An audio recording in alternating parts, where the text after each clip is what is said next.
అంత పెద్ద ఎత్తున మనందరి అదృష్టవశాత్తు బయటికి రాకుండా పట్టుబట్టం అనేది అదృష్టం అయితే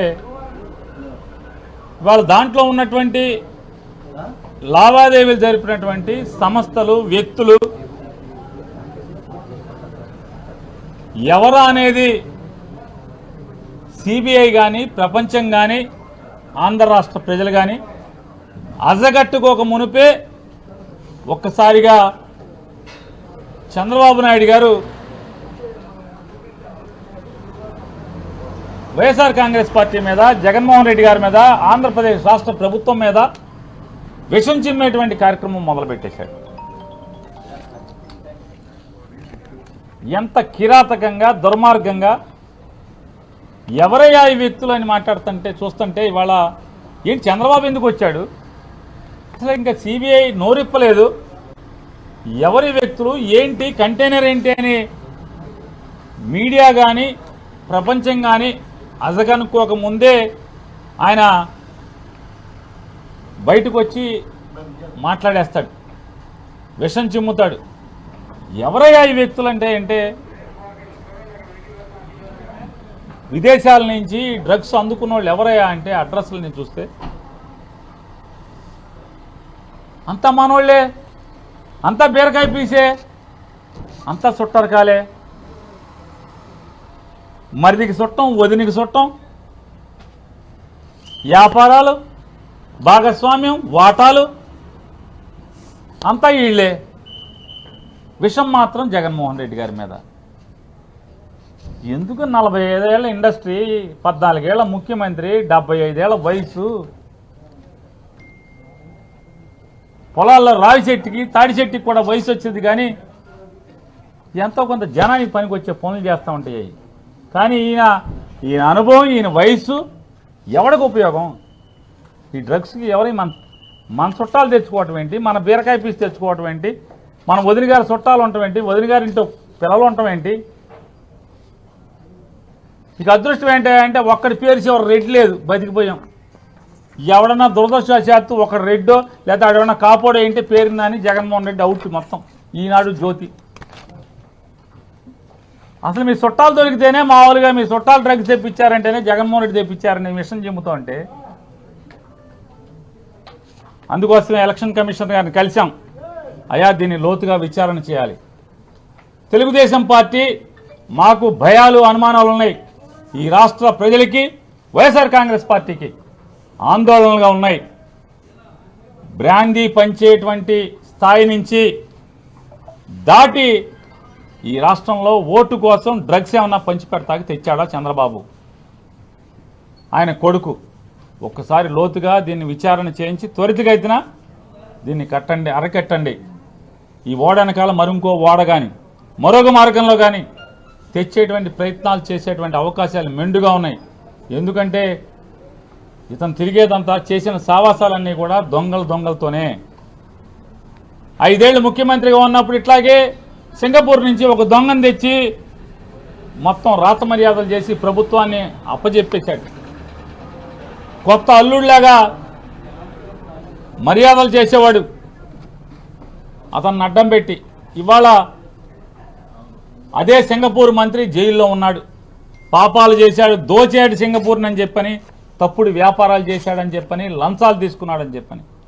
కాబట్టి ప్రపంచవ్యాప్తంగా చంద్రబాబు నాయుడు ఎప్పుడు అధికారంలో ఉన్నా ప్రపంచంలో ఏదో ఒక దేశంలో తప్పుడుతనంతో, దొంగతనాలతో, అవినీతి పరులతో, మాఫియా వ్యక్తులతో అంటగాగినటువంటి ఉదాహరణలు కోకొల్లలుగా ఉన్నాయి.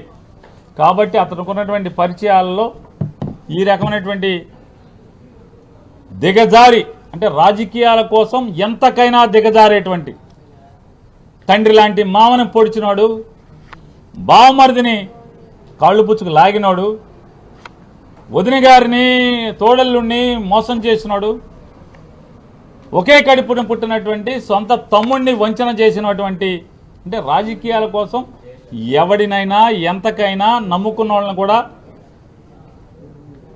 ఏ రకంగా దిగజార్చి ప్రవర్తిస్తాడో మనకు ఉదాహరణలు ఉన్నాయి. కాబట్టి ఖచ్చితంగా దీని మీద లోతైన విచారణ చేయాలి.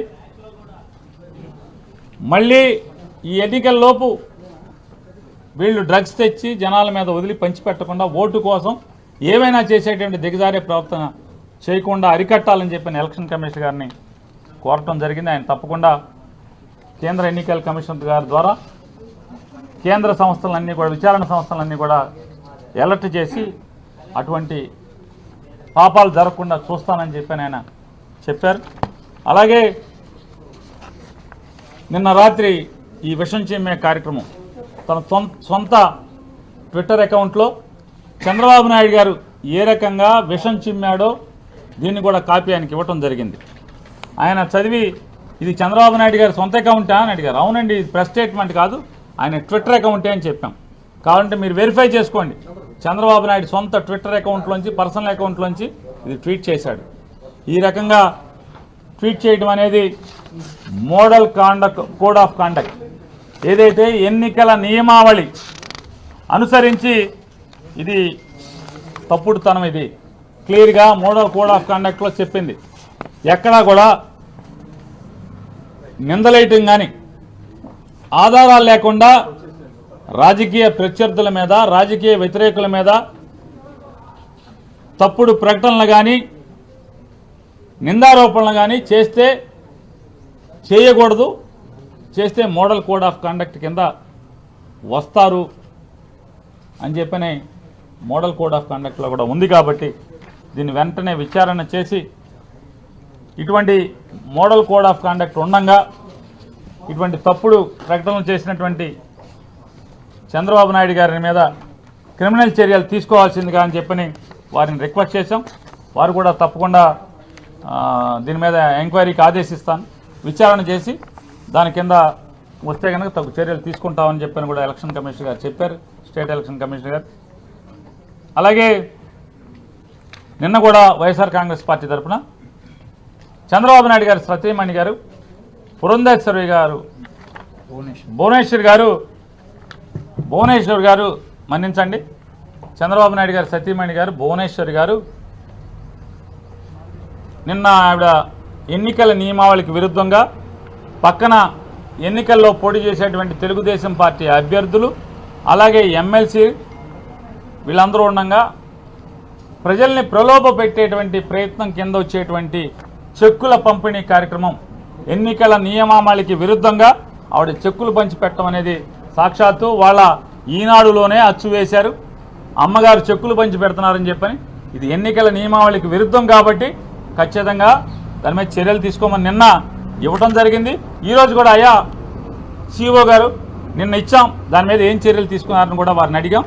నేను జిల్లా కలెక్టర్లకి ఆ సంబంధిత జిల్లా కలెక్టర్కి రాస్తున్నాను, రాసి ఖచ్చితంగా ఎన్నికల నియమావళికి విరుద్ధంగా దాంట్లో చెక్ ఇవ్వటం అనేది పొరపాటు, చెక్ ఇవ్వటం అనేది కరెక్ట్ అయితే కనుక చర్యలు తీసుకోమని చెప్పని కూడా కలెక్టర్లకి ఆదేశాలు జారీ చేస్తాను, సంబంధిత కలెక్టర్ అని కూడా వారు చెప్పడం జరిగింది.